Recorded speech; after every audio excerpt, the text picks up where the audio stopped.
A Thunderbird F-16 fighter jet crashed. दोस्तों ये खबर ऐसी है कि दिल पर अजीब बिजली सी गिरी है ये खबर सुन के। Also breaking this afternoon, this video just into our newsroom of an F-16 fighter jet crashing. F-16 fighter jet crash हो गया है। कैलिफोर्निया में F-16 फाइटर जेट क्रैश हुआ है। ट्रोना एयरपोर्ट के पास ये फाइटर जेट गिरा है। ट्रम्प को आप अब्बा जी समझते हैं? ट्रम्प से नहीं है। सर, अगर ट्रम्प को आप लोग अब्बा जी नहीं समझते थे? देखें आपने ये पूछा तो सॉरी मुझे पूछना पड़ा। इतनी फ्रस्ट्रेशन, गुस्सा, दुख, पाकिस्तान भारत के दरमियान दोबारा शुरू होने वाली जंग। इन्होंने आई थिंक एक ऑपरेशन लॉन्च किया है। ये मैं आपको क्यों बता रहा हूँ, why am I telling you this is all when India talks with all these countries, जब कोलंबो सिक्योरिटी कॉन्क्लेव होता है।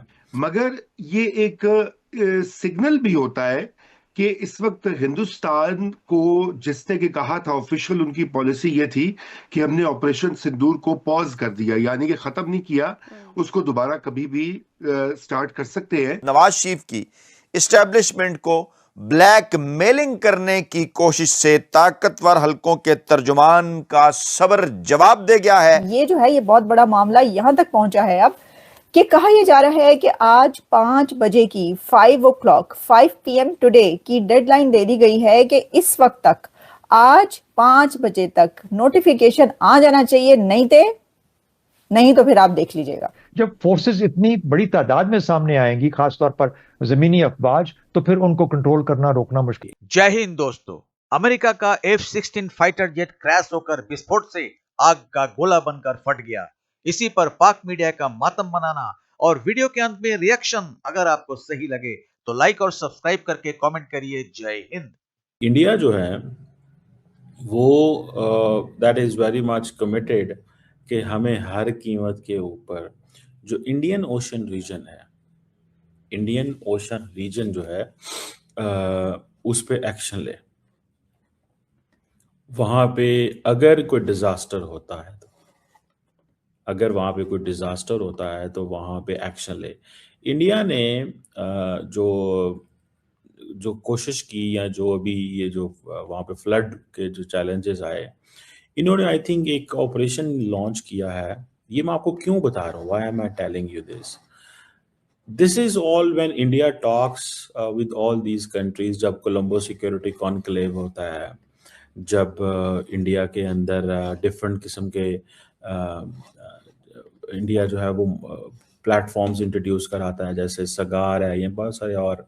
तो वहाँ पे क्या कहता है, या इंडियन ओशन के अंदर अगर आपको याद हो, तो इंडिया ने क्या किया कि इंडिया ने ये ऑपरेशन सगार बंदूक लॉन्च किया, स्टार्ट किया।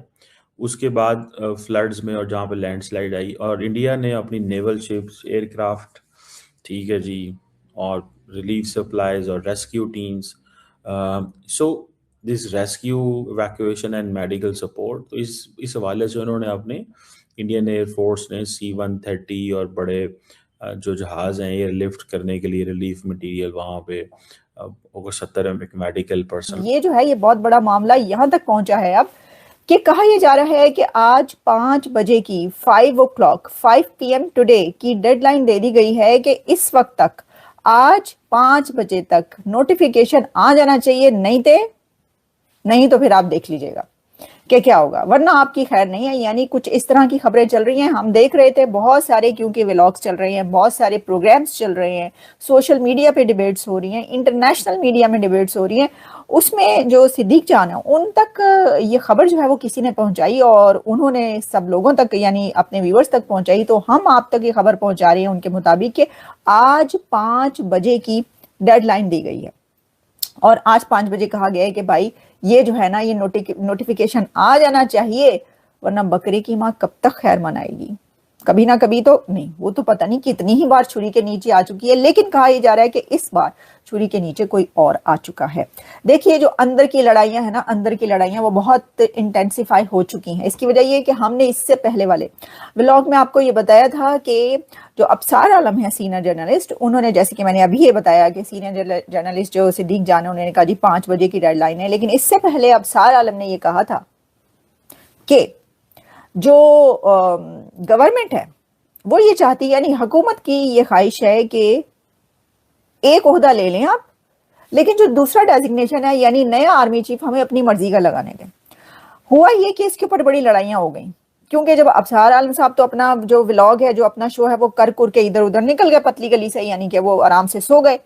लेकिन सुबह उठे तो उनको पता क्या चला भाई, उसी वक्त थोड़ी देर में जो अताउल्लाह तारड़ हैं उन्होंने तो उनको खूब खरी खरी सुनाई है अबसार साहब को। उन्होंने कहा है कि भाई ये आप नवाज शरीफ का नाम क्यों ले रहे हैं, कि आपको नवाज शरीफ ने बताया। तो यहां तक हुआ कि फिर उनको अबसार साहब को एक और व्लॉग करना पड़ा कि भाई नवाज शरीफ ने खबर दी है या नहीं दी मुझे। उन्होंने कहा भाई नवाज शरीफ ने तो मेरी माँ के इस जहां से जाने पर भी जो है वो फोन नहीं किया, तो वो मुझे जो है वो इसके ऊपर खबर क्या देंगे। वैसे तो देखें ये लॉजिक जो है ये कोई इतनी चंगी नहीं, यानी ये कि ये जरूरी नहीं है कि अगर कोई खबर देना चाहे तो वो अगर माँ के इंतकाल पर नहीं बात करेगा तो वो किसी, देखें बात ये है कि नवाज शरीफ ने बात ना भी की हो, और बहुत से जराए हैं जहां से ये बात की जा सकती है, क्योंकि भाई ओनू कहना कि वो मेरी खबर उतों पहुंचा दे है। देखिए वैसे तो यहाँ पे होता ये कि एक खबर जब आप तक पहुंचती है तो जो 11वां बंदा है उस तक वो खबर कुछ की कुछ बन के पहुंचती है, ये भी तो होता है ना। लेकिन लड़ाई हुई क्या, अताउल्लाह तारड़ ने उन्हें ये फिर कहा, जो कि मिनिस्टर है, मिनिस्टर ये कह रहा है कि भाई आप किस किस्म की बातें कर रहे हैं, ऐसी तो कोई बात नहीं की नवाज शरीफ ने, और आप क्यों नाम ले रहे हैं हमारा, आप हमें बीच में क्यों घसीट रहे हैं। बात तो यही है, जो बीच में घसीटा जा रहा है वो कहीं घसीटा ही ना जाए। अब इसके अंदर कुछ और नाम भी आ रहे हैं।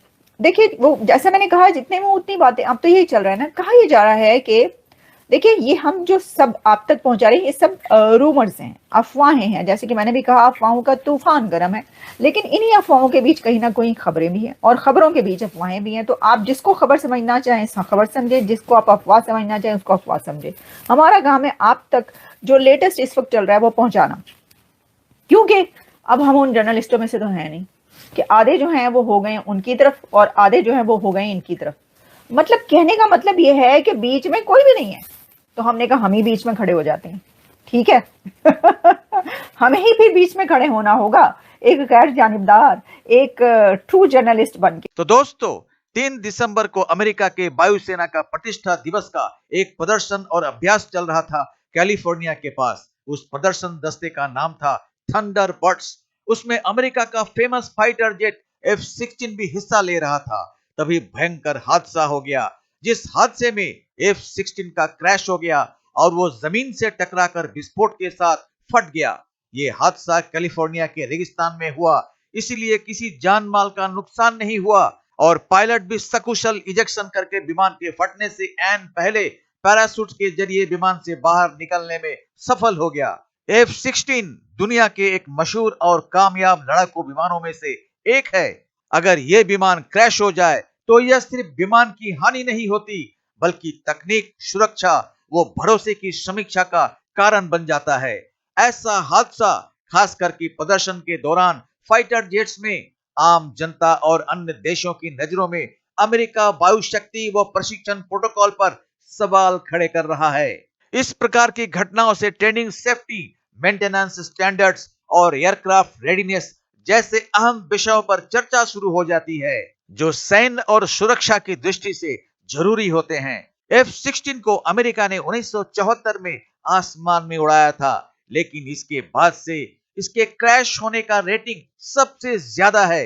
1974 से अब तक F-16 का लगभग 750 बार क्रैश हो चुका है। कैलिफोर्निया में F-16 के क्रैश होने से सबसे ज्यादा सदमा और मातम पाकिस्तान में हो रहा है, क्योंकि अमेरिका से उसने F-16 का बेड़ा उधार में ले रखा है। कुछ दिन पहले भारत के तेजस फाइटर जेट के क्रैश होने से पाकिस्तानियों ने खूब हंसा था, लेकिन हम हंसेंगे नहीं, क्योंकि सफलता पाने के लिए बहुत दर्द झेलने पड़ते हैं। पाकिस्तान तो कभी खुद से कुछ बना ही नहीं पाएगा, इसलिए उन्हें सफलता के पीछे के दर्द के बारे में पता ही नहीं है। उन्हें सिर्फ पता है कैसे बेईमानी, फरेब और दोगलापन किया जाता है। तो मिलते हैं अगली वीडियो में, तब तक जय हिंद, जय भारत।